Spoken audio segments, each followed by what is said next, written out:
Previously on Let's Play Steins Gate 0. I'm sorry, Maho. I'm sorry, my hurry. I'm sorry, Kurisu. Forgive me for giving up here. And now, back to everyone being sad. Hello, everybody. Pokey here with another episode of Steins Gate 0. And now that we have Gehenna's Stigma, it's time for me to get some other endings. I think I've settled it in my mind that I'm going to get all of the endings. So there are the 5 different there's the one bad ending, there's 4 character-specific endings, and there's the one true end. So we're going to start going for another ending today. I have a list of all the endings that has the name of the ending, the character it's focused on, and how to do it. So I'm not going to tell you guys what the name or the character is until later. Although I'm not sure how long each of these branches are, because we're going to be starting with one that branches only a little bit off of Gehenna's Stigma. So I don't know, maybe we'll complete it in one episode, but somehow I doubt that. I also am not at all sure, like, how much of it is going to be repeated, but you know what? Let's just jump right into it. So I'll see you guys when I get to the part that needs to be changed. Okay, I might as well... Oh, quick saved. Alright, that was the perfect time then. I might as well resume it now, because I think this is around... Nope, wait, which is the phone button? That's the phone button. Can I rhyme him? I can't. Wait. Yeah, I can rhyme him. So, I'm not sure if this is the part that needs to be changed, but in order to get Gehenna's Stigma, on December 15th at the shrine, you need to not turn your phone off, and then on January 23rd, when you're in front of Daru, answer the phone call from Amadeus. But in order to get the ending I'm going for, instead of answering the call from Amadeus in front of Daru, you have to ignore the call from... We're not in front of Daru right now, but I went back to that part that I kept bringing up because I wanted to try using Rhine instead of calling him. So that's what we're gonna do right now. You at the lab now? Nope. At home playing H games. What's up? I want to talk to you about your secret job. Remember any info on Makiseshi? Yeah. Oh yeah. Of course, it was a lie that I'd remembered anything. He could be in danger. I didn't get that laptop back right now. I glanced over at Maho, but she didn't say anything. What is it? I'd like to talk in person. Can we meet at the lab? Can I wait till evening? You can play your H games later, man. Sorry, I lied about the H games. I'm actually busy at work. Then where are you really? If you can't leave, then I'll go to you. I need to talk right now. I didn't really want to tell you. I do a lot of dangerous jobs. Well, whatever. Fine, I'll tell you the location. Meet me here. And now we're gonna go to that same secret location. Yeah, we've already seen this, I believe. Whoops. I keep hitting the wrong button. Can we go into skip mode? What's the skip mode button? That was not the skip button. Let's see. Yep, I'll just skip all this. You got this. Alright, cool. So this is that part we were at before. Now we're gonna run into Daru, and as soon as we get that call, we can choose not to answer it. Somebody just rhymed us. Oh yeah, this. I'm out shopping with Luca. You want to come join us, Okabe? What did I say last time? I might have said, where are you?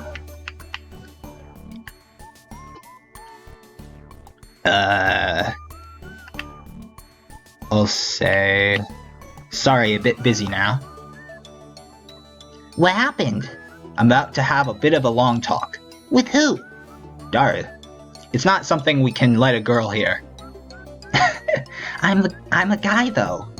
I can't let you hear it, Luca. You're too kind. It would knock you out cold. Huh.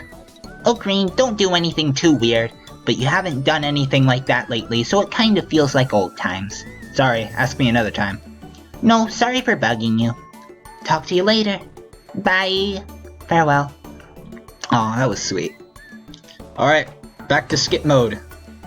Da-da-da-da-da. Until we get that call. Alright, so this is the scene where... talk to Maho and Daru about everything. Here it is. Okay, ignore it. It's from Kurisu. Maho looked troubled. I didn't want Kurisu hearing this either. I didn't know what to do. And... seems like this is all new. Oh, are we gonna finally talk about this? And then I remembered. Jamming out to this music, though. The world line where I'd spent a month during wartime. I remember that the Amadeus Kurisu was being used by the US military there.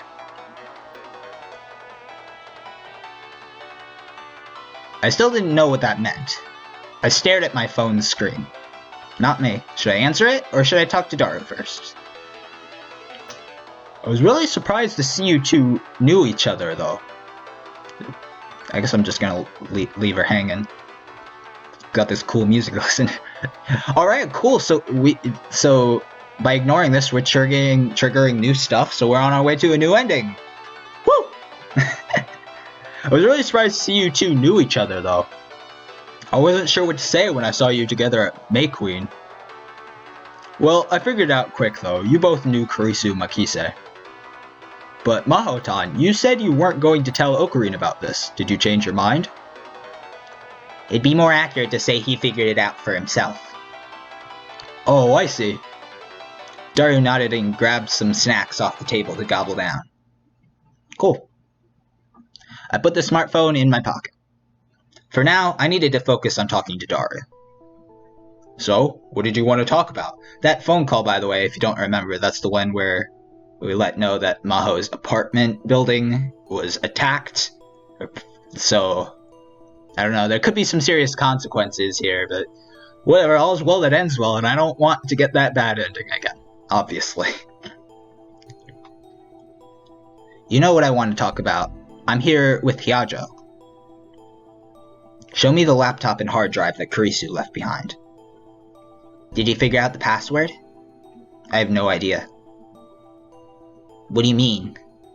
I'm trying to tell you one simple thing. Stop trying to analyze that laptop right now. There may be something lurking within it so terrible that it will plunge the entire world into chaos. Huh. They're both giving that look like... You sure about that?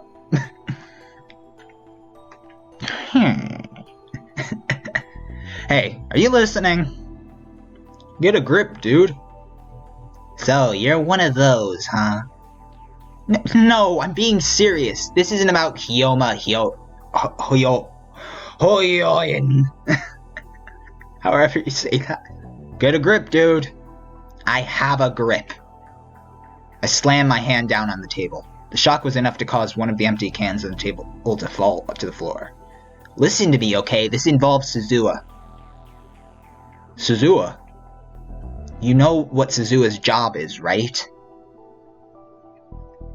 KWSK. KWSK. A net slang shortening of Kuwashiku, or give me details, used when you want more information about something. Okay.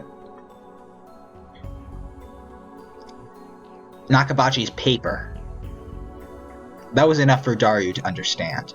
Seriously? I've been serious the whole time. I see. Well, I'd more or less assumed that was the case. Daru didn't say another word. He opened a locked, fire-resistant case that was sitting on one of the racks. There was a laptop and a hard drive hidden within. That's it? The laptop was a deep red Japanese model with a 12-inch LCD screen. The hard drive was American, from a brand known for equipping its drives with a shock-resistant rubber case. The laptop and hard drive that Kurisu left behind. Just to double check, you weren't able to break the security, right? Well, you know how it is. No hacker can get through my software. Don't do anything else with it. I've been paid already, though. He looked apologetically toward Maho.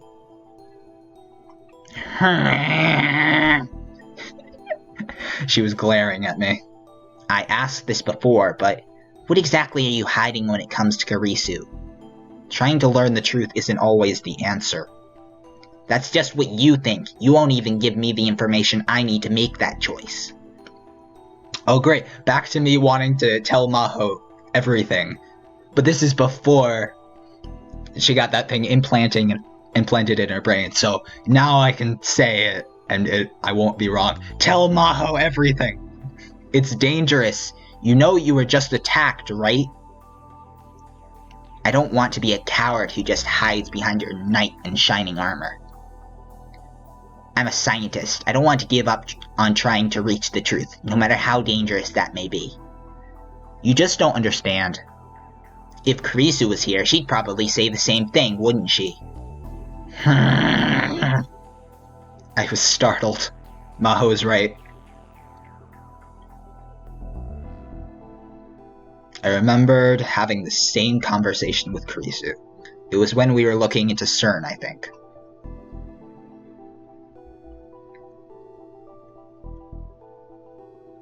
You're gonna have to tell her, man. Yeah. Daru! Maho-tan doesn't look like anything you say is gonna convince her. Yeah, it's not. And it's probably more dangerous to be involved and not know what the deal is, right? Only if what you're saying is true, though. Daru had a point. At this rate, Maho could very well get herself in deep trouble without realizing what she'd done.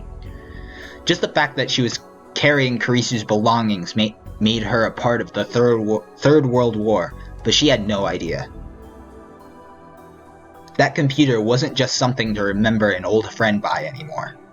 It was at the center of an international power struggle. Russian-speaking arsonists had forced their way into Kurisu's home in America. Afterward, mysterious men claiming to be in the FBI had searched Dr. Leskinen's lab. This whole thing was on the verge of exploding, and people like me were nothing in the face of a war between nations. It'll mean telling her about Suzuha. Are you okay with that, Daru? We don't have a choice, do we? I turned back to Maho. Hyajo, can you promise me one thing?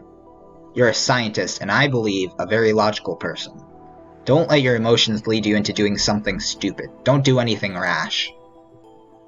Don't be like I once was. Oh, that hurts. It hurts in my heart. What I'm about to tell you is hard to believe. You may think it's impossible, but it's true. So, get to the point. What is it you want me to promise? Don't get any ideas about saving Kurisu Makise. What? Her mouth hung open like she didn't understand what she just heard. Save Kurisu? If you can't promise that, I won't tell you anything. So what will it be?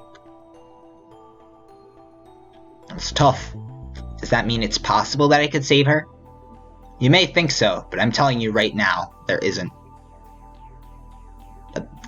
Those two sentences I don't think were grammatically correct together. But whatever. What did I just say? I can't give you any answer until I've been given the information I need to decide. Tell me everything. Yes! I took a deep breath and began to tell her the story. I told her about the time machine, about Suzuha, and about the Third World War, and about the relationship between Kurisu and Dr. Nakabachi, and that what was supposedly Dr. Nakabachi's theory was actually based off of Kurisu's writings. I told her that the original copy of Kurisu's work might be hidden on her laptop or hard drive, and I told her that Russia and America might be fighting over it. As for how Kurisu died, I decided to skip that. Yeah, this is the same dialogue before when we told her. But now, she won't go nuts! Maho was silent the whole time I spoke, with a confused expression on her face. She looked like a girl who just graduated to middle school and who was staring at a string of equations on a blackboard that were like nothing she'd ever seen before. Her expression didn't change even when I finished. Is this true? It's not made up? Maho was asking Daru, not me. Yeah. You can't bring yourself to believe it? But that's not it. It's just so different from what I was expecting that I'm having a hard time processing it. What were you expecting? I thought it might be about using Amadeus for military purposes. Military purposes? Kurisu spent a lot of time at the psychophysiology lab. She said sometimes she'd be visited by people who looked like they didn't belong there at all. She said that she thought they were from the Department of Defense. Russia, the FBI, and now the United States Department of Defense? This was getting even more suspicious. Can Amadeus kill someone? How? Well, for example, you could take the memories of a veteran pilot and copy them, then use them to control drones. This is another conversation we had, but I won't skip any of it, just in case. Even I want a refresher. And remember what I said about medical applications? You mean copying memory data back to the brain? Yeah. If you could alter memory data and then send it back to the brain, you could make soldiers who didn't feel fear, or who could carry out any kind of unethical mission without hesitation. Wow, sounds like a Hollywood movie. Or a video game. Did this mean reality had caught up to the books and movies? Yes. My thought was that Kurisu had found proof that they were running experiments like that. And that's why they went after her? Yeah. Maho picked up the laptop. Its red body was evidently made out of some kind of magnesium alloy, and it was a lot lighter than it looked. I never expected a time machine, though. Either way, we should destroy it immediately. Without looking to see what's inside? We don't know for sure that it's got what you're talking about. It doesn't matter what's inside it. As long as it still exists, it could start a war. She still didn't seem satisfied. But it's proof that Kurisu was alive once. It's what she left to us. We can't just get rid of it. If you learn what's inside it, they might come after you next. That's true, but if this wasn't working, maybe I needed to try another approach. Surely you asked Kurisu about the password, right? Amadeus. Of course, that was the first thing I tried. But it didn't work, right? Naho nodded.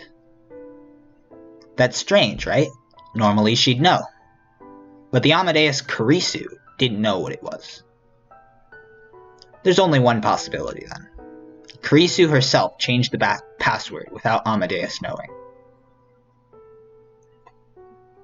Why do you think she did that?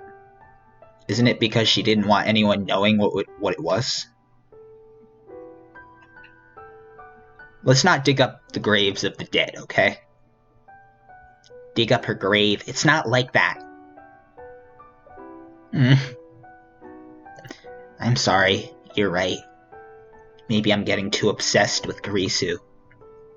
I know you really care about her. But you shouldn't get involved with this. This might not be Pandora's box. It might be the gate to hell. Get a grip, dude. Would you stop? Maho hugged the laptop tight to her chest and sighed. Alright, Okabe. I understand what's going on. I still haven't finished getting it all straight in my head, though. I'll get rid of this laptop. Thanks. I was so glad she understood. You really are amazing. How do you figure that? Normal person would just refuse to accept all this. Or even if they didn't, they'd ask a ton of questions. You're giving me too much credit. Usually, I wouldn't even bother refuting this. I wouldn't even listen. Normally, a scientist should never deny any possibility, no matter how improbable. But we have a tendency to put too much faith in common sense and our own theories. Then why is it different this time? Because Kurisu Makise is involved. Maho's smile was bitter. Oh. Time travel theory, a time leap machine. You're joking. That's impossible. But it wouldn't be impossible for Kurisu. Oh my gosh. Wow. That's like just what we were talking about in The Bad End. Just how Kurisu makes the impossible possible. Pretty amazing person. I'm glad she gets to live at the end of all this. She's always been the one who proved that everything I thought I knew was wrong. I see.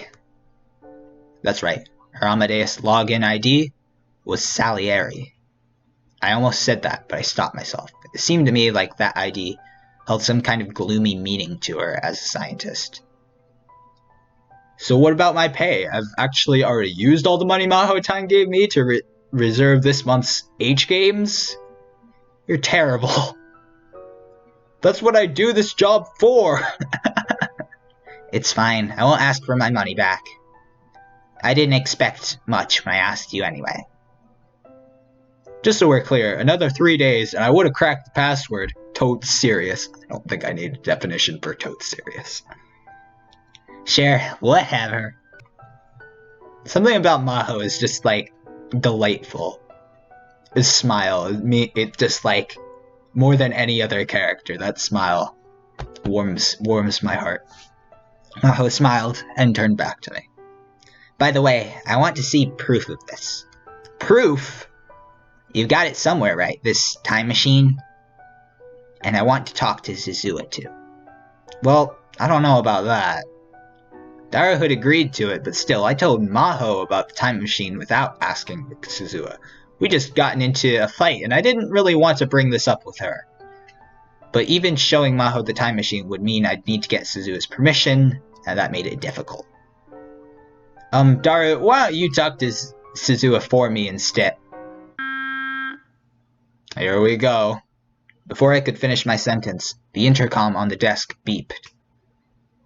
What is it? I'm busy now. His tone was the same as ever, but I didn't miss the sudden flash of tension across Daru's face. I've got a bad feeling about this. Don't we all? Hello? Is something wrong? Daru flipped through several channels on the security monitor as he continued to talk on the phone. Oh. All 6 monitors had been displaying the interior of the store, but now they showed the entrance to the building, an emergency exit, the corridors, the elevator hall, and the emergency stairs. So he had cameras not just inside the building, but outside it too? But this was no time to be impressed. The images were covered in white, snowy static, but I could see strange figures on the screens. Who are these guys? The entrance to the building. The 1st floor elevator hall. The 7th floor elevator hall. The 7th floor emergency stairs, and in front of the cosplay shop. There'd been nothing there a moment ago, but now there were 4 men standing in each of those 5 places. They were silent and did not speak to one another. There were around 20 of them in all. Some were wearing suits, others typical Akihabara fashions, yet others were wearing military camo. Individually, none of them would really stand out in Akihabara. But the fact that so many people had all come to this lonely building at once seemed terrifying. Okie dokie, I'm abandoning this location. You bail out when you get a chance to. See you. Evidently, he'd been talking to the man at the front counter. He put down the intercom and looked at us. So yeah, we're getting out of here. What? Daru pulled out a backpack and began tossing hard drives, memory cards, and other pieces of equipment into it. I'll take that laptop too, please. Maho stood there blinking as she handed him Kurisu's laptop and hard drive. Hey, who are those people? Are they after Kurisu's PC? Couldn't say. I cause a lot of trouble. This has happened before. Well, that's why I keep this job a secret. Seriously? Daru took the laptop and hard drive from Maho, threw them into the backpack, then slid it onto his back. How are we getting out of here anyway? They're standing right outside the door. It's a shame, because I like this place. Finally time to say goodbye, huh? Despite his tone, his expression was still serious. He walked to the corner of the room. There was a life-size poster of a golden-haired Vocalo stuck to the wall. Excuse me, Rinton. Dario carefully took the poster off the wall, making sure not to damage it. Quote, serious. Slang means seriously or really. Vocalo, fictional, the name of the DTM desktop music software for home computers that allows for the creation of an artificial singing voice. Oh, Vocaloid. Right? I think. I don't know. I don't know a lot about Vocaloid.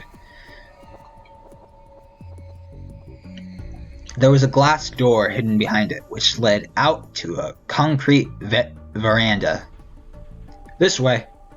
Wait, that was how he was going to escape? But this was the 7th floor, right? There wasn't time to worry about it. Dario went out to the veranda without bothering to wait for us. I pushed Maho forward and urged her to go ahead of me. The veranda was filled with junk, just like the inside. The floor was covered with old PCs and monitors, as well as old arcade games that were clearly broken. There was barely any place to stand. But that meant that as long as you ducked down a little, there's probably no way you could be seen from outside. Maybe he'd set this up deliberately so he could use it in case of an emergency. From there, we escaped like we were in a spy movie. We removed the board that connected this veranda to the next one, moved down to the room at the edge of the building, and then used the emergency ladder to get to the 2nd floor. It was an empty space that Dario rented with some of his acquaintances, and they were able to use the bathroom to escape to an unused room in the next building. My blood ran cold when Dario got a call that the men in front of the cosplay shop had broken in. From there, we planned to escape from the next building's emergency exit. The emergency exit that led out to a different alleyway than the one we'd originally come in, so in theory, they shouldn't have been able to find us. But we were naive. Oh no. The narrow alleyway between the buildings was dark and deserted. They were waiting for us there, as if they'd known exactly where we were going. Oh boy. What's with Maho's face? Oh, and I know her name. I know the name of Mayuri's daughter. Totally. I told her to shut up once. I know the name. I don't know the name. I don't remember the name of that girl. We were caught off guard, and before we could run, one of them grabbed Maho. And there was no way for us to resist. They grabbed Dario and me, twisted our arms behind our backs, and slammed us to the ground. But it wasn't the group who'd attacked us in the building. They were all wearing full face masks, motorcycle suits, and leather jackets. Oh, is this... actually, is this just a whole bunch of, CERN people? One of them, the girl holding down Maho, is clearly one. They keep pointing it out. Okay, no, this one is definitely... Dang it, I know her name. It's somewhere inside my head. Oh, jeez. Okay, now I have to look it up. Kagari! I have an episode titled Kagari Goes Nuts. I'm so upset I didn't remember that on my own. Alright, with that said, maybe this isn't the best time to end it off, but I'm going to. It seems like the YouTube algorithm might support shorter videos, so maybe I should stop recording for like an hour just because I want to. But I really hope I can get my recording and uploading schedule fixed, because I went on that like 2-week hiatus and I probably shouldn't have. But anyways, I've been Pokey. This has been Steins Gate Zero. Maho's face looks really messed up in this picture. And I'll see you guys next time. Bye!